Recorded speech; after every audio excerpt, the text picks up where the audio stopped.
किसान आएंगे ना तो बैरिकेडिंग तोड़ते चले आएंगे। इसमें किसान के लिए कोई भारीपन नहीं है। मोदी है तो मुमकिन है। अब क्या है, इसका मतलब है कि इन्हें प्रधानमंत्री जी ने हमेशा से लोगों की खून पे, लाशों पे चढ़कर राजनीति की है।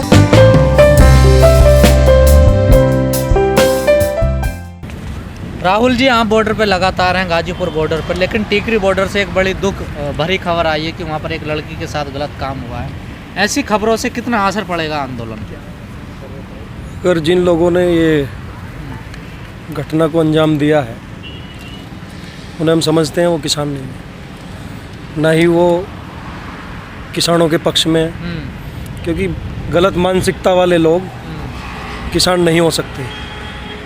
राहुल जी 6 महीने कंप्लीट होने वाले हैं इस आंदोलन को, अब आगे की रणनीति क्या है आप लोगों की? क्योंकि सरकार ने तो कोई जवाब दिया ही नहीं है अभी तक। भैया हमें तो जो है संसद दिखाई दे रही है अब लास्ट। पर किसान नेता तो नहीं अभी कोई ऐसी बात कर रहे हैं, आप तो कह रहे हैं आ जाएगी। किसान नेता दूर थोड़ी हैं अभी। किसान तो अभी एक तो संख्या बल जो है वो कम किया हुआ है, काम हिल्ला लोग कर रहे हैं। उसके बाद जो है बात ऐसी है कि लोग बुलाए जाएंगे तो तुरंत आएंगे। एनसीआर में जागरूकता है। अब लोग कह रहे हैं कि अगर ठीक है लोग तो आ जाएंगे, किसान तो आ जाएंगे अगर आप बुलाओगे, लेकिन सरकार तो नहीं सुन रही ना आपकी सरकार ये भी तो कह रही है वहाँ किसान बैठे हैं, जैसे टीकरी बॉर्डर, सिंधु बॉर्डर ज़्यादा संख्या में है। ये खाली सरकार से लड़ाई नहीं है, कॉरपोरेट घरानों से लड़ाई है।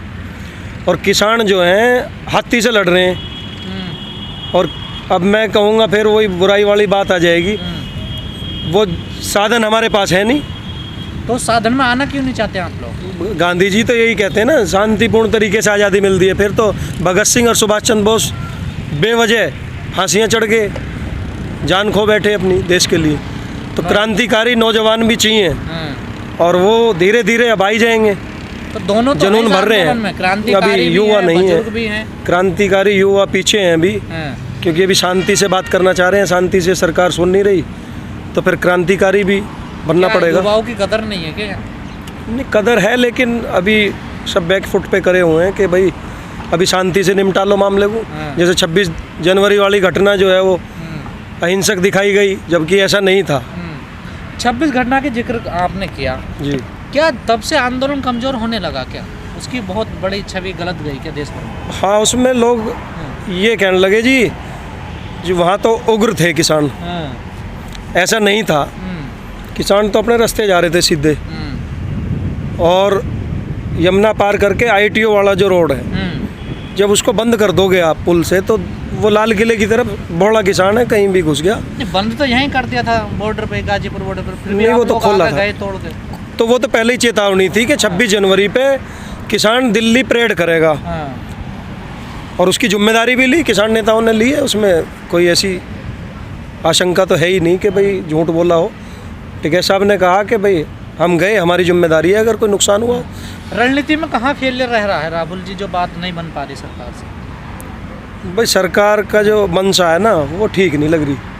सरकार अगर 10 दिन 15 दिन वार्ता करती है और फिर पीछे हटती है, तो नरेश जी ने जो राष्ट्रीय अध्यक्ष हैं किसान यूनियन के, उन्होंने कहा कि भाई राजनाथ जी को भेज दो, क्या पता कृषि मंत्री हरामीपना कर रहा हो।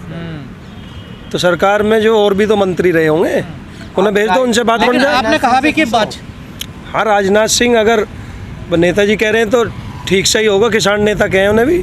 आपने कहा कि बातचीत करी सरकार ने जी, वैसा आपको भी इतना पता कि हल तो बातचीत से निकलेगा ना भैया। ये तो छीनना पड़ेगा मामला, हक जो है ना, ऐसे तो मिलता नहीं, सीधी उंगली से घी निकलेगा नहीं। ये ट्रंप वाला हल करवाएंगे जैसे अमेरिका में हुआ था। संसद पे चढ़ना पड़ेगा। तो युवाओं को और किसानों को और मजदूरों को चेता रहे हैं हम कि आप बॉर्डरों पे आइए, और आके अगर ये सरकार नहीं सुन रही तो सांसदों को घेरिए अपने अपने।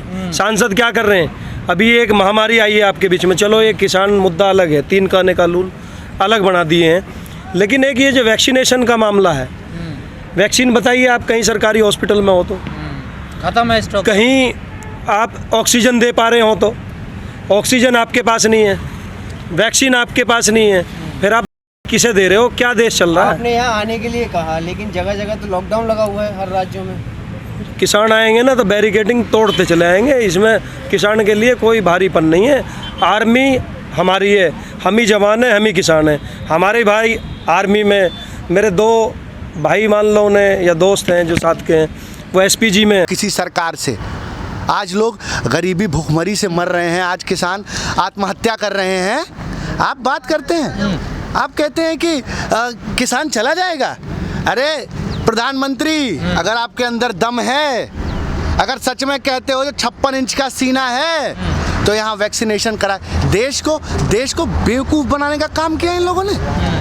आधार पुणे वालों को भगा दिया। 26 करोड़ वैक्सीन लगा के तुम 130 करोड़ की आबादी पे तुम टीका उत्सव मना रहे थे। आज ये जो गंगा का पुत्र कह रहे थे अपने आप को माननीय प्रधानमंत्री जी, आज उसी गंगा में लाशें बह रही हैं, लाशें। जाइए गिनिए। यही आपका विकास का मॉडल है। इस देश की जनता इस सरकार के लिए सिर्फ और सिर्फ आंकड़ा रह गई है।